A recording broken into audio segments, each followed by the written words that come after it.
वालेकुम स्टूडेंट्स, उम्मीद करती हूँ आप सब खैरियत से होंगे। आज हम करने वाले हैं चूज़ द करेक्ट ऑप्शन, जो कि है एक्सरसाइज 1A। यानी 1.10 तक हमने सारी एक्सरसाइज कंप्लीट कर ली थी। आज हम इसी के ही मल्टीपल चॉइस क्वेश्चन करने वाले हैं।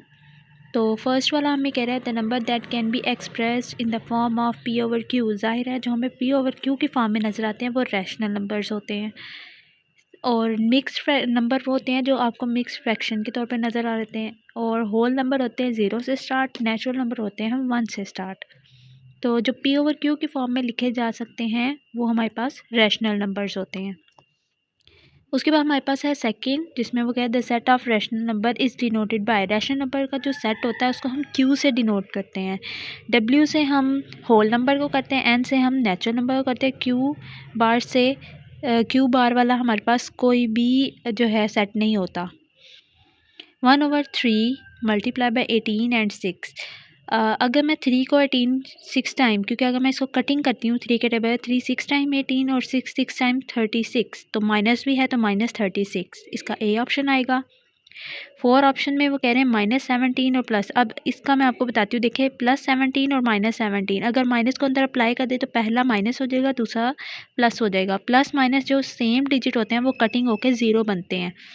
आप लोगों को यहाँ पे मैं बता दूं कि आइडेंटिटी जो होती है आइडेंटिटी प्रॉपर्टी जो होती है प्लस की, सम की, वो होती है 0 और मल्टीप्लाई की होती है 1। तो यहाँ पे हमारे पास 0 आएगा, जो कि पूरा हमारा 0 हो जाएगा। 0/20 मीन्स 0।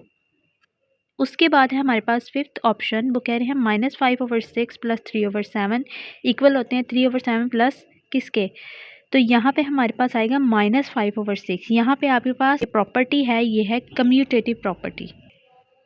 इसके बाद इसका आएगा डी ऑप्शन, और फिर 6 वाला जो लास्ट हमें इस पेज पे नज़र आ रहा है, the difference between the actual value and estimate value is called error. Error क्या होता है कि हम एक एक्चुअल वैल्यू बताती हैं और एक एस्टिमेटेड। एक्चुअल जो हमें दी गई होती है, एस्टिमेटेड जो हम खुद से बता रहे थे, उन दोनों को क्या हम कहेंगे कि वो एरर वैल्यू होती हैं। ठीक है। इसके बाद हमारा है ऑप्शन नंबर 7, जो कि हु इंट्रोड्यूस बॉडमास। आप ये देख सकते हैं यहाँ पे लिखी हुई है हिस्ट्री, जहाँ पे हमारा ये टॉपिक स्टार्ट होता है बॉडमास का। यहाँ पे एक नीचे ये लिखा हुआ है कि हिस्ट्री में बता रहे हैं कि इन्होंने इंट्रोड्यूस किया था बॉडमास को, तो वहाँ पे जो आपका ऑप्शन है वो यही आएगा। तो ये इंट्रोड्यूस करवाया था एक्विलीज रेज़लफेल्ट ने। In BODMAS rule of stand for. BODMAS जो होता है हमारे पास मल्टीप्लिकेशन, ठीक है। Set is written in the bracket. जो हम ब्रैकेट में यूज़ करते हैं सेट, वो होता है कर्ल ब्रैकेट, या जिसको हम उर्दू में दरमियानी ब्रैकेट कहते हैं। और 10 वाला है the two right an empty set. हम एम्प्टी सेट को 0 भी लिखते हैं, जिसमें ये आपको नज़र आ रहा है, ये इस फॉर्म में भी लिखते हैं, और दूसरे फॉर्म में भी जो आपको ऊपर नज़र आ रही है कर्ल ब्रैकेट में, ये इस फॉर्म में भी लिखते हैं, और एम्प्टी सेट को इस फॉर्म में भी लिखते हैं। लेकिन यहाँ पे हमारे पास सिर्फ यही साइन था, तो हम इसी फॉर्म में लिखते हैं, ये इस फॉर्म में नहीं लिखते। ठीक है। इसके बाद हमारे पास आ गया है if set A and B are disjoint set, then A difference B is equals to B. तो ये हमारे पास डिसजॉइंट सेट होगा। ठीक है। एंड देन है हमारे पास 12 option, if A is equals to 1 and 2, B is equals to 4 and 5, then हमारे पास ए कॉरस्पॉन्डेंस बी होगा। ठीक है। And the 13 is in the Venn diagram the universal set is represent by triangle, rectangle. ठीक है। Venn diagram हमें rectangle form में given होती है। आगे हमारे पास क्वेश्चन नंबर 2 है 3। इसके टोटल क्वेश्चन आप देख सकते हैं 17, 18 एंड 19 तक है। ठीक है। सो ये सारे आप प्रीवियस एक्सरसाइज में करके आ चुके हैं, लेकिन मैं फिर भी आपको ये दोबारा से समझा देती हूँ। इनके कुछ कुछ पार्ट्स मैं आपको करवाती जाऊँगी, बाकी आप खुद करने की कोशिश कीजिएगा। सो यहाँ पे मेरे पास है क्वेश्चन नंबर 2। आपको पता है इसको नंबर लाइन पे कैसे ट्रेस करते हैं, लेकिन फिर भी मैं आपको दोबारा से बता देती हूँ। ये जो हमारे पास एक पॉइंट वाला है, तो ये दोनों मैं आपको नंबर लाइन पे कैसे इसको प्लेस करते हैं वो मैं आपको बता देती हूँ। जैसे कि आप लोग देख सकते हैं कि मैंने उसी एक्सरसाइज से एक पार्ट लिया है जो थोड़ा सा टफ हो सकता है आप लोगों के लिए। इसको करना बहुत ईजी है। तो आपने क्या करना है, 50 से स्टार्ट हो रहे हैं, मुझे पता है 50 से पॉजिटिव 50 भी है, इसमें नेगेटिव भी हैं। तो एक साइड पे हम पता है कि राइट साइड पे हम पॉजिटिव वैल्यूज़ लेते हैं, और अदर साइड जो होती है लेफ़्ट साइड, उस पर हम नेगेटिव वैल्यू लेते हैं। 50.5, तो यहाँ पे आएगा कि 50 का मिड ये है 5, यहाँ पे 50.5 लाई करता है।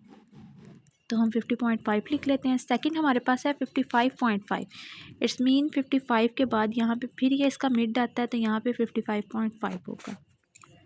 तो यहाँ पे हम लिख लेते हैं 55.5। नेक्स्ट हमें कह रहे हैं 57.6, तो 57 के 5 यहाँ पे होगा तो इससे एक आगे यहाँ पे होगा 57.6।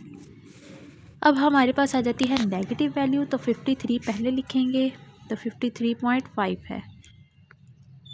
तो यहाँ पे हम 53 वाला लेंगे, 53.5 है तो हमारा इस साइड पे मूव कर रहा है क्योंकि हम इस साइड पे लिख रहे हैं, तो यहाँ पे 53.5 एंड लास्ट वन इज़ 55.5। 55 का मिड जो है वो 55.5 होगा। सो यहाँ पे हम लिख लेते हैं -55.5। तो आई होप आपको नंबर लाइन पे प्लेस करनी, डिजिट्स को प्लेस करना आ गया होगा। इसके बाकी सारे क्वेश्चन हम एज इट इज़ ही करने वाले हैं। इसके बाद हमारे पास एक और था क्वेश्चन, आप देख सकते हैं 5, 6, 7, 8, ये हमारे पास कुछ पार्ट्स हैं। इनको सेपरेटली हमने छोटी सी एक नंबर लाइन बनानी है। जैसे 9/11 है तो इसको करेंगे हम इस तरह से, 9/11 को हम डेसिमल में चेंज करने वाले हैं। 9/11 को हम डेसिमल में चेंज करेंगे। आपको डेसिमल में चेंज करना आता है लेकिन फिर भी मैं आपको थोड़ा सा गाइड कर देती हूँ।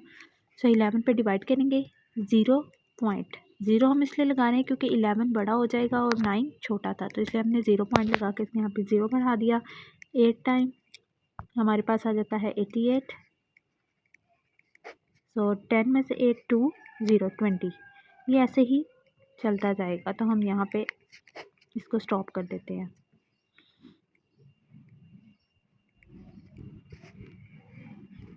सो हमारा आंसर आया है 0.81। तो मैं इसका राउंड ऑफ कर लेती हूँ। तो राउंड ऑफ करने का आपको पता है कैसे कहते हैं। अगर यहाँ 5 से बड़ी वैल्यू होती है तो हम पीछे एक ऐड कर देते हैं, 1 प्लस कर देते हैं। लेकिन यहाँ पे 4, 5 से कम वैल्यू है तो हम इसका आंसर 0.8 ही लिखेंगे। अब चूँकि हमारा 0.8 आया है तो इट्स मीन ये 0 से 1 के दरमियान हमारी नंबर लाइन बनेगी। सो 0 से 1 के दरमियान में है। सो ये आपको पता है 0.1 है, 0.2, 3, 4, 0.5, 6, 7, 8, 9 एंड 10 पे हमारा 1 हो जाता है। तो हमारा 0.8 है, 5, 6, 7, 8। तो यहाँ पे हमारी जो डिजिट है वो लाई करता है 0.8। तो हमने लिख लिया है आंसर। तो ऐसे आपने सेपरेटली, क्योंकि ये सेपरेट क्वेश्चन है, ये एक ही क्वेश्चन नहीं है, सारे सेपरेट क्वेश्चन है, तो इन सबको आपने सेपरेटली ही लिखना है।